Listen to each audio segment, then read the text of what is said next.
All right. Again, good evening. Our biblical passage for this evening is from John chapter 3, verses 14 to 21. Next slide. Thank you, Daniel.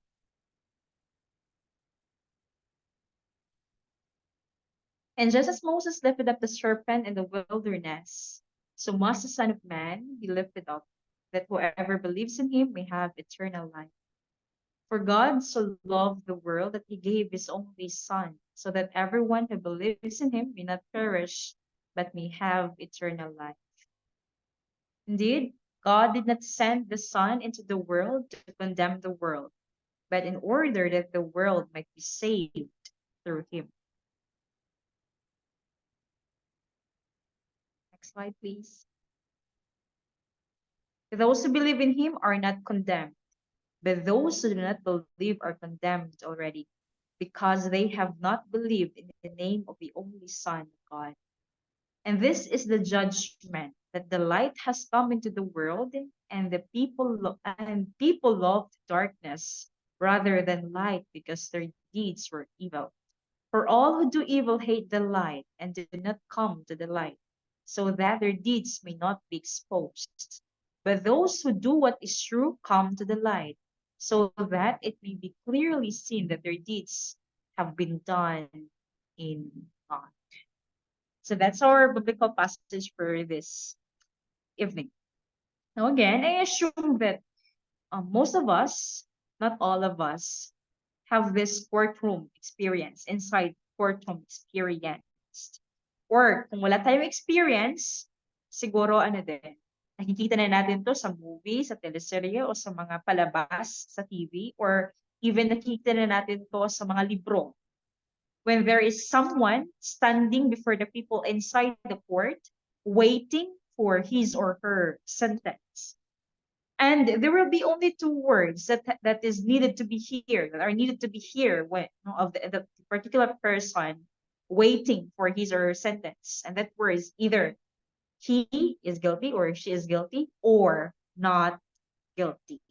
Now again, why am I trying to show this in your screen? Or why am I trying to um, have this kind of imagery, when we talk about our gospel passage for this evening? Simply because this imagery of a person inside the courtroom is what we immediately imagine every time we think about God's judgment. This imagery of a person waiting for his or her verdict inside the courtroom is what we immediately imagine when we think about how God will going to judge us at the end of the day. We think like at the end of the day, we are this kind of person standing before God, the great judge, waiting if we are guilty or not, waiting for God's verdict for us, waiting kung saan tayo ilalagay ng Panginoon, kung sa either He will send us to heaven or in the hell. But I tell you, my dear siblings, this is not the kind of picture, this is not the kind of judgment that should consume, that should dwell in our hearts, that should dwell in our minds as Christians, as Anglicans, as Episcopalians, or maybe some of my fellow Anglican are watching this Bible study. This is not the kind of imagery of God's judgment that God wanted us to think about, that God wanted us to imagine. In fact, this is not the kind of judgment that the Johannine Gospel try to convey us, particularly in our Gospel for this evening. The fourth Gospel, Gospel of John, provides us a quite different view of judgment and salvation. Ang sabi nga sa mga commentaries na nabasa natin, John provides us a middle path in between, judgment and salvation. Kasi napaka-extreme naman talaga. Lalo na siguro when we try to relate God's judgment on the picture na pinoproject ni Matthew in Matthew 25, when God separated people to the left and sa kanyang right. So napaka-extreme. And ang sabi nila, the Johannine Gospel provides a middle path between these two extremes. In fact, our Gospel for this evening sabi nila, is a statement on how John views salvation and judgment set before who were being encountered by Christ. Jesus, in verses 14 to 21, this particular gospel, sabi nila, is a coherent unit, but it's divided into two smaller units. Ang first na unit niya is yung nasa verses 14 to 17 that lays out John's view on ano ba ang salvation, and in verses 18 to 21 that deals with the alternative judgment. Paano ba kasi yung judgment ng Panginoon? So, now let's try to take a look closer to it. Let's try to dwell in it, not really verse by verse, but as much as kung kaya natin mag-dig deeper into it, and let's try to see it by through its smaller units sa sinabi ko kanina. Now again, when we heard about John 3, the immediate verse na may isip natin is yung John 3:16, for God so loved the world. Kasi sabi ko nga, it's the most quoted and the most popular verse in the Bible. Well, it's true that John 3:16 plays a very important concept on how John understands salvation. However, it's also important to take note that John 3:16 is only a part of the whole passage. And it can only be truly understood kung titingnan natin yung larger context niya, which is yung verses 14 to 17. And I think this is what this is where problem comes in. Kapag kasi tinitingnan lang natin yung John 3:16, we really have this different kind of understanding on what salvation is and what judgment is. But when we try to look at through its closer, its wider, larger context, iba. Kaya ito yung kahalagahan ng kapag tinignan natin yung John 3:16 through the lens from verses 14 to 17. And in order to present, ang galing lang kasi si John, in order to present his own view and understanding on what salvation is, he started by connecting it to the work of Christ with the rule of the serpent written in the book of Numbers, chapter 21, verses 5 to 9. Now, ano yung nasa 14, verse 14 to 15 first? It says here, and just as Moses lifted up the serpent in the wilderness, so must the Son of Man be lifted up, that whoever believes in him may have eternal life. Again, this is perfectly quoted in the book of Numbers, chapter 25, verses 1 to 9. At tatanungin natin ngayon, ano ba kasi yung purpose, bakit kinote ito ni Christ? And in order to understand this one, let's try to go back to the original context of this text. Ano ba kasi nangyari dito sa book of Numbers, chapter 25? It's important to see that, or to understand that the book of Numbers, it's somehow a tradition or a concrete witness on how God teaches his people to be faithful to him, to be obedient to him. Kasi yung book of Numbers, ang underlying motive niya is the tension between God's faithfulness to the people, God's faithfulness to his promise to his people, and the people's propensity to disobedience and unbelief. The book of Numbers recorded how God teaches the people to be obedient to him. The book of Numbers even presented God as a God who is always accessible, a God who is always present, a God who is always faithful to his people, faithful to his promises. And it's very important to see that in Numbers, this narrative of bronze serpent is associated with the impatience of God's people when they have traveled around Edom. You know, when yung mga tao ay nakalabas na sa Egypto, they keep on complaining to God. They kept on speaking against God. And one day, they spoke against God, and they told Moses na, why have you brought us out of Egypt and hayaan mo lang kaming mamatay dito sa wilderness. No food, no drink. At nung binigyan na sila ng food, hindi naman enough sa kanila. For them, hindi naman yun sufficient sa kanila. They were not satisfied sa kung ano ang binigay sa kanila. That's why they kept on complaining God. They kept on speaking against God, against Moses. That's why in response to their complaint, God sends to them serpents. And that causes many of them to die. Maraming namatay sa kanila. Ngayon, nung nangyari na yun, here they are, the people again saying to Moses, please intercede to us. Please pray to God to take away the serpents from us. And so, ginawa yun ni Moses. Again, sabi ko kanina, the book of Numbers records how God is so faithful to His people. And when Moses, plead to God, kagaya ng kung ano yung sinabi nila na gusto nilang iparating sa Panginoon, God heard their plea. Dinig ng Diyos ang kanilang daing. And so, yun.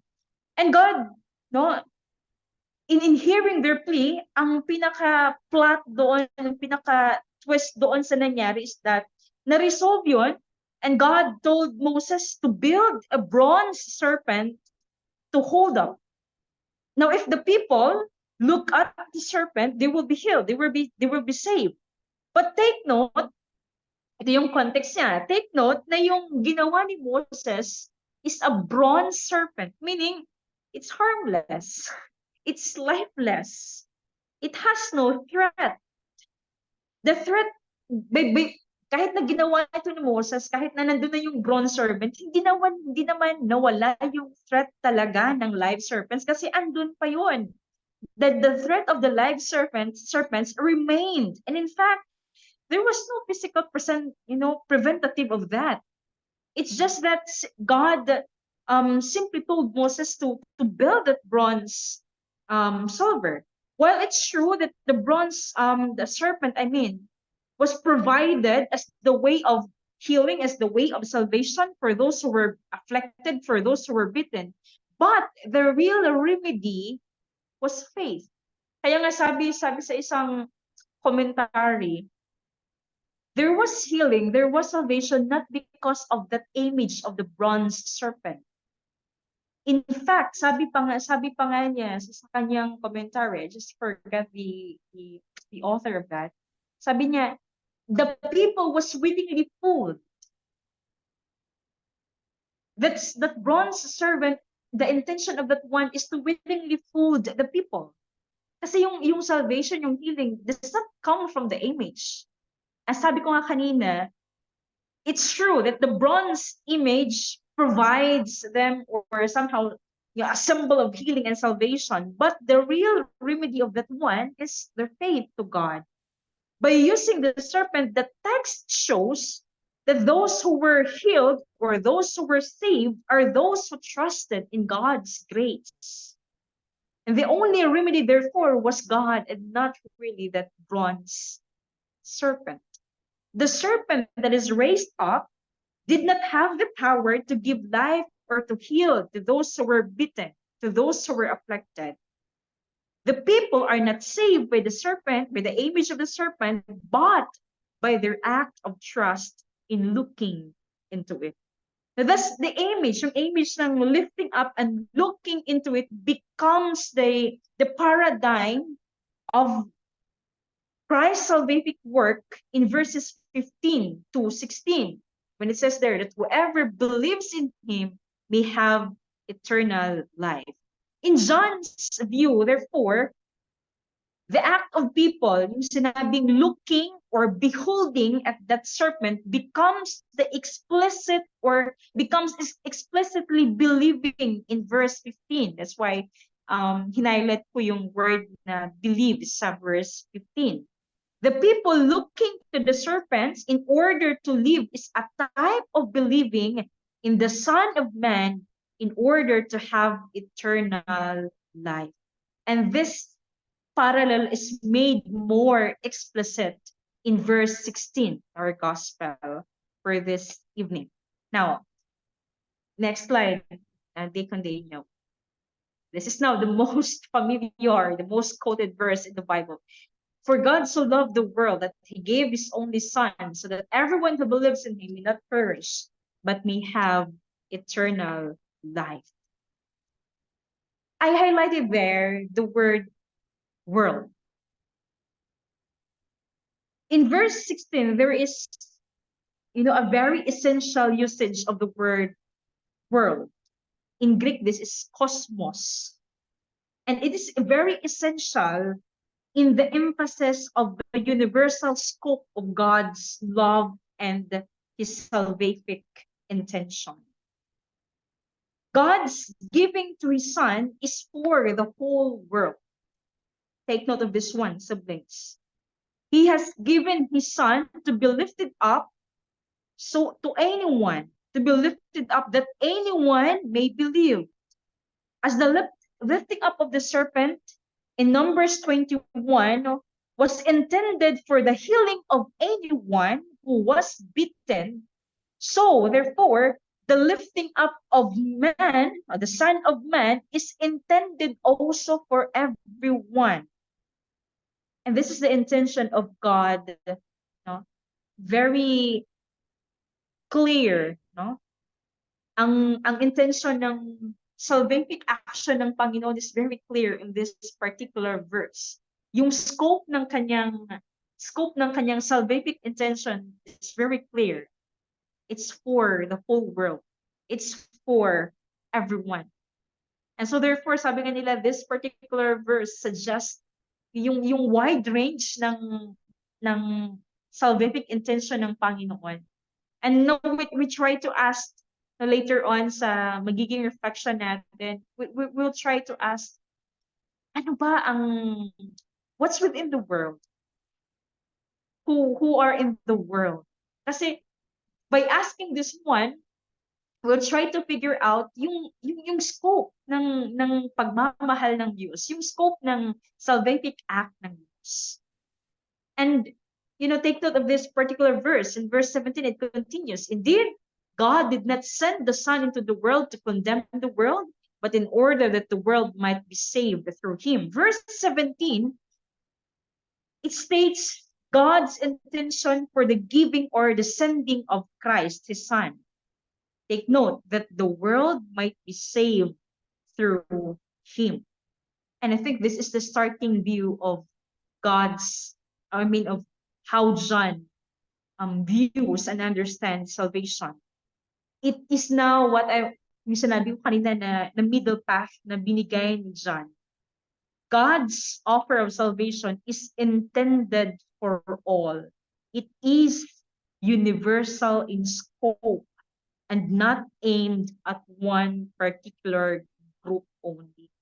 And take note of this particular verse 17, because it suggests a very strong idea that God, therefore, is not an angry or wrathful judge waiting to destroy the world. And I think ito yung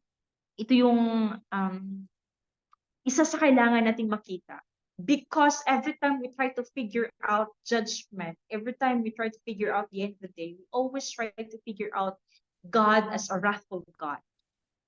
We always try to imagine God as an angry God.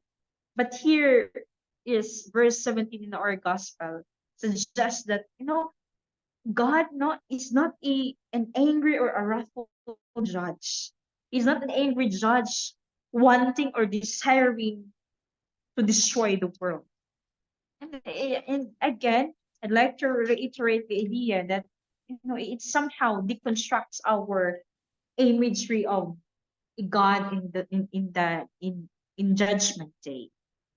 Now, in verses 18 to 21, from the image of the type of God's salvation written or implied in verses 14 to 17, this may nagkaroon ng shift of course by emphasizing that this salvation will ultimately bring judgment. However, please take note and observe that this judgment is not the judgment of a wrathful God. And I think napahapyawan na ni John sa verse 17 na yung judgment ng Panginoon, no, is not a judgment of a wrathful God that many Christians tend to imagine. Many Christians tend to imagine. Sabi nga dito, for God did not come to judge, but to save. And look at verse 18. Kung ano yung nandyan sa verse 18 natin. Verse 18 implies that it is not a it is a self-judgment brought by how one reacts to Jesus, how one reacts to Christ. While God's intention of giving Christ, no, giving Christ in order to save the world has been clearly stated, this giving and offer is not forced. Habang totoo naman na yung pagbigay, no, pag-send ng Panginoon kay Kristo ay ang intention is really to save us, no? But this kind of offering, this kind of giving is not forced. And I remember one of discussions sa class namin when we try to talk about this kind of character of God, when one of our professors said that isa sa mga nakaligtaan natin na nature, na character ng Panginoon ng Diyos is not yung Panginoon na lagi nagpupersa, not the kind of God that's forcing us, not the kind of God that yung masyado tayong iniipit. And I think this is what this particular verse suggests to us. Next slide, Ray Daniel. And it goes now to the last two verses in our gospel. For all who do evil, well, this particular verse, verses 21 to 20 to 21, for all who do evil hate the light and do not come to the light, so that their deeds may not be exposed. Now, take note. I remember this image of light, no? Yung particular na example ni Dr. Paulo dito. Kasi when someone is holding the light, ang attention niya is not on the light that person is holding, but towards the environment. Now, bakit kaya ganito yung sabi ni Jan, for all who do evil hate the light? Kasi when we bring that light, no, when the light is in us, makikita kasi natin kung ano yung nasa paligid natin. And you as a person who is not mindful, no, of these things, hindi mo talaga magugustuhan makikita mo, because yung makikita mo will tempt you, will compels you to do against kung ano yung nakikita mo. And it's also further elaborated, no, sa verse 21 ng gospel natin. But those who do what is true come to the light. Kasi kung ang intention, kung nakikita mo, if the light is in you, you're holding the light and you're seeing kung ano yung nasa environment mo, and you're seeing what's wrong with your environment, you are compelled to do kung ano yung tama.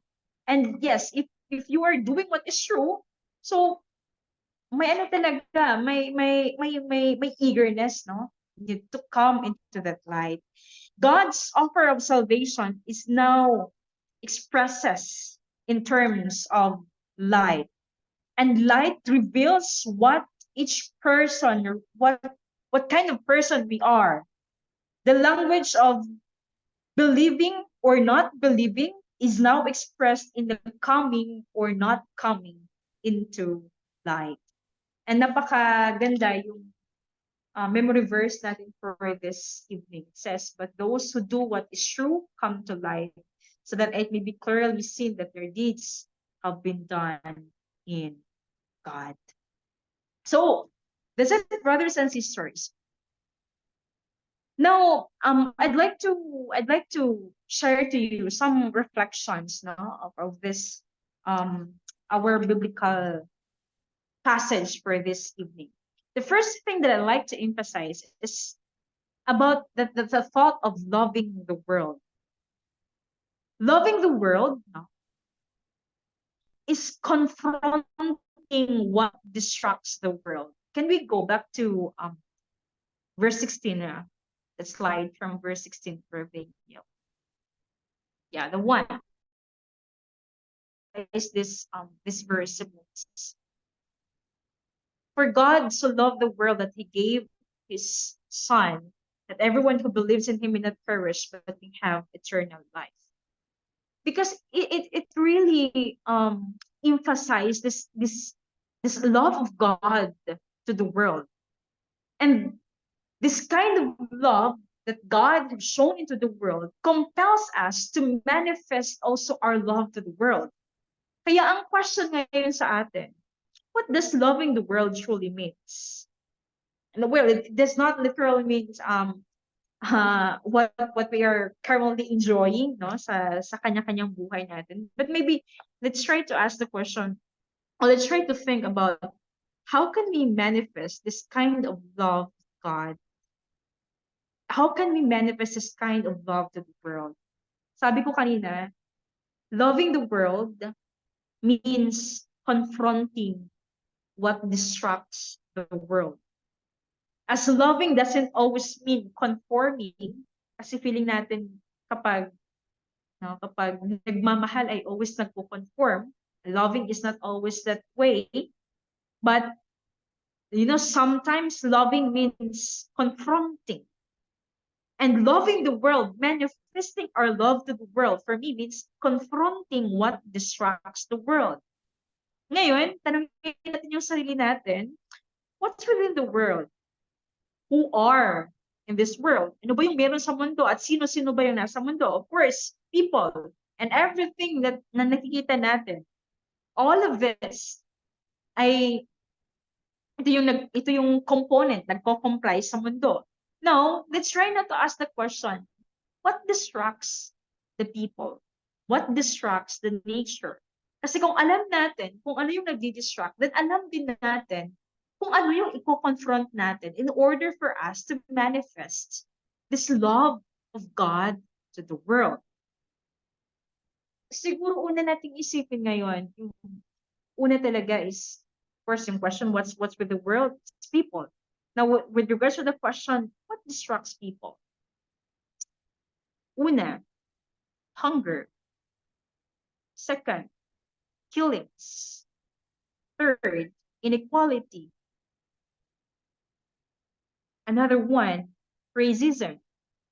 Another one, gender discrimination. All of this, lahat ng ito are what distracts the world. Kaya sabi ko kanina, loving the world means confronting what distracts the world. And it is now our job as a church to confront everything that distracts people. Hunger. Kaya ang sabi ng church, ang buhay ng simbahan must always confront hunger. Must always confront, bakit ba may hunger? Bakit ba may nagugutom? Killings. Look at now what happened to yung context ng mga Palestino. This kind of genocide clearly, concretely distracts people's life. And ito yung kailangan natin i-confront.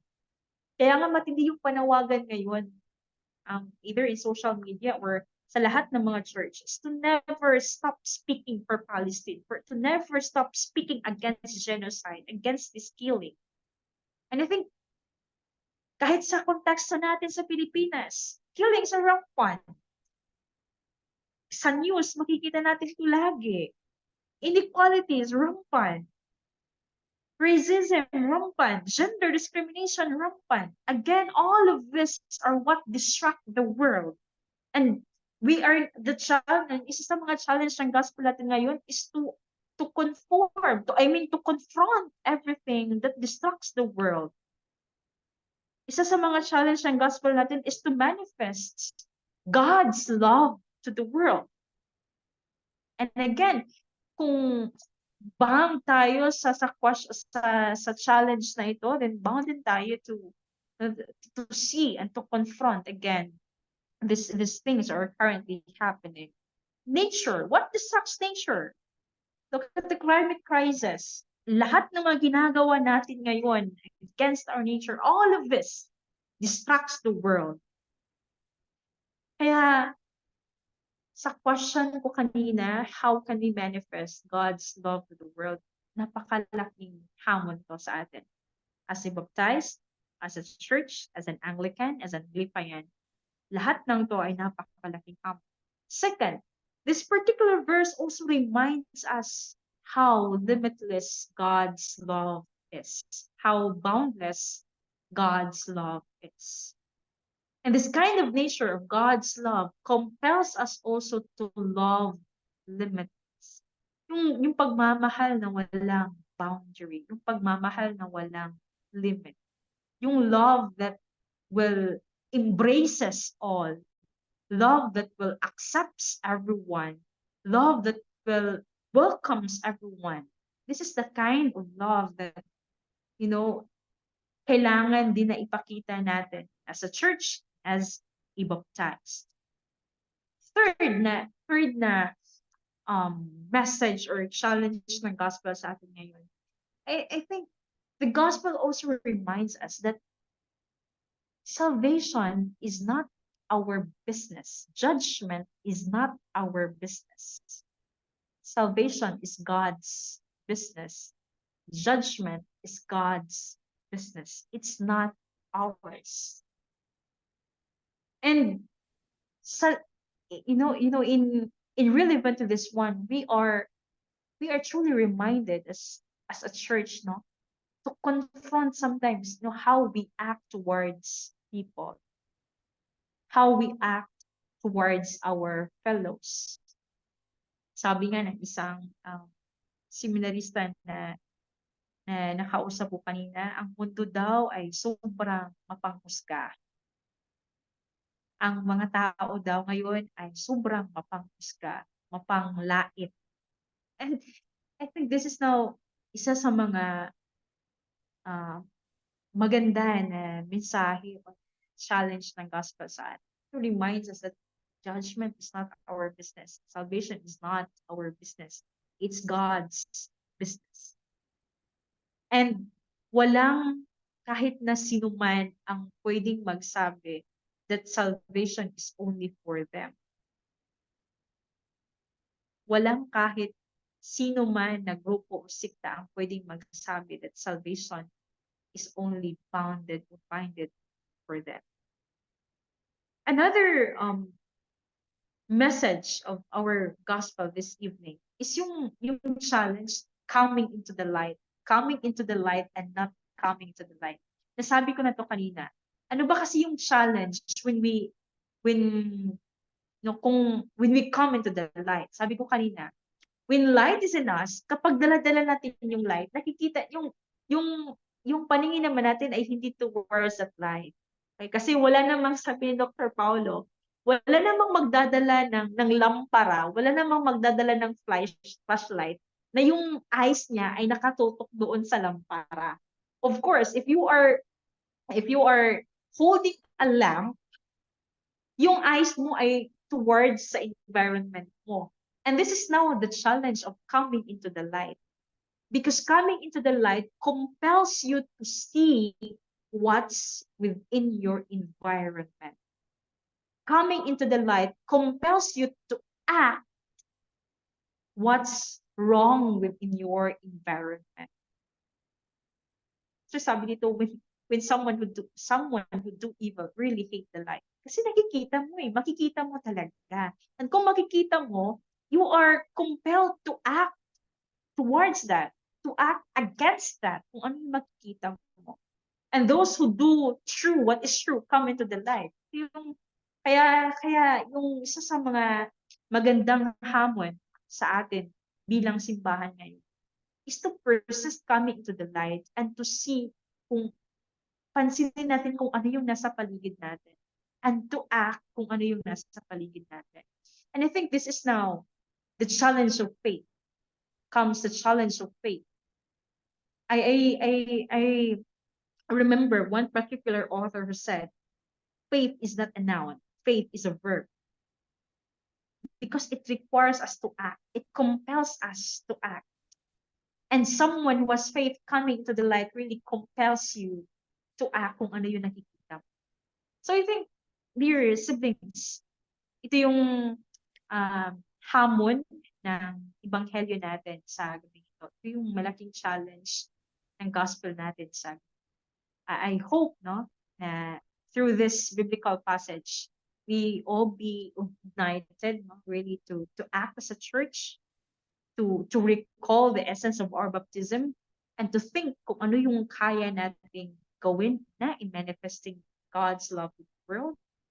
Third, in showing that yung pagpapakita natin na yung pananampalataya natin is nag-compel sa atin na mag-act, na kumilos.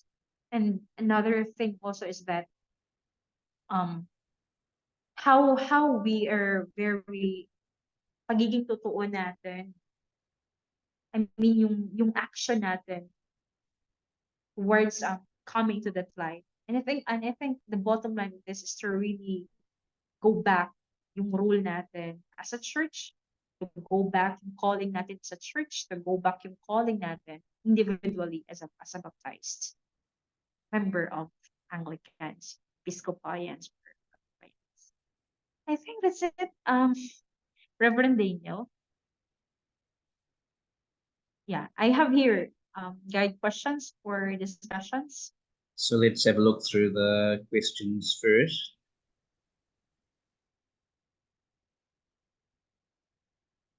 Yeah. Can you guide us through the questions to begin with? All right.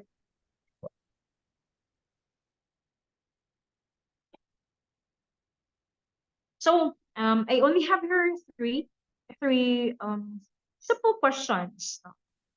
I think it requires from a process, a more on process.